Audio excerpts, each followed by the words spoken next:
Pinagtatawanan ni Emil sina Greta at Magnus dahil wala na itong pera at sinabihan niya ang mga ito na kailangan gumawa sila ng paraan para makapagbigay sila ng 300 million sa kanya. Ginamit ni Liam ang kanilang pay system upang malaman ni Olsen na sa panganib ang kanyang buhay at sa kanilang kaibigan.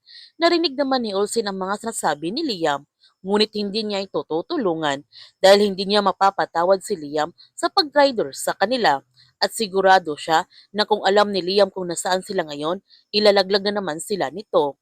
Sinabihan ni Wendy ang kanyang anak na napakalaki ng utang na loob nila sa pamilya ni Liam, lalong-lalo na kay Greta. Kaya naguguluhan si Olsen sa mga sinasabi ng kanyang ina. Dito na nga sinabi ni Wendy sa kanyang anak ang buong katotohanan na napilitan siyang akuin ang kasalanan ni Greta para mailigtas ang kanyang buhay. Nagalit naman ng husto si Olsen nung nalaman niya ang totoo kung bakit nakulong ang kanyang ina ng mahabang panahon. Nagtanong si Magnus kay Greta kung ano ang nangyari sa kanilang pera at sinabi na nga ni Greta ang totoo sa kanyang asawa na ininvest niya ang kanilang pera. Sinabihan ni Magnus ang kanyang asawa na bawiin nila sa investment ang kanilang pera dahil buhay ng kanilang anak ang nakataya. Ang sabi ni Greta, wala na ang pera dahil sunod-sunod na maling investment ang kanyang napapasukan noon at niloko pa siya ng kanyang mga kasosyo. Muntik pa siyang makulong at humingi siya ng tawad kay Magnus. Sinabihan ni Magnus si Greta na hindi sa kanya siya dapat magsorry kundi sa kanilang anak dahil kapag hindi nila naibigay ang 300 million bukas, mamamatay ang kanilang anak. Sinabihan ni Greta si Magnus na sa panganib na ang kanilang anak, hindi na nila pwedeng hintayin ang bukas. Alam nila na walang matitirang buhay sa kanila.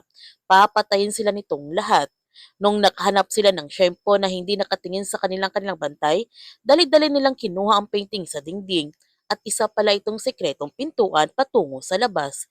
Kaya nagmamadali na nga sina Greta at Magnus na tumakas. Samantala, itinago naman ni Quattro si Jules upang hindi tumapatay na kanyang mga kasamahan at pumuslit pa siya ng pagkain para maibigay kay Jules. Habang si Liam, nung malapit nang matapos ang oras na ibinigay sa kanya, bigla na lamang siya tumakbo na mabilis patungo sa dalampasigan at hinubad niya kagad ang kamera nito.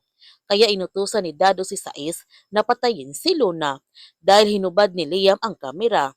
Ngunit hindi nila alam na naisahan pala sila ni Liam dahil hinihagis ni Liam sa kanilang kinaroonan ang bomba. Kaya nagmamadali sila na tumalon sa dagat at nagtagumpay nga si Liam na iligtas si Luna kahit wala si Olsen. Kaya huwag natin palalapasin ang kapanapanabik ng mga tagpo sa Roha. Kung bago ka pa channel ko, don't forget to like, subscribe, and click notification bell para palagi kang updated sa mga videos na upload ko. Thank you for watching and God bless to everyone.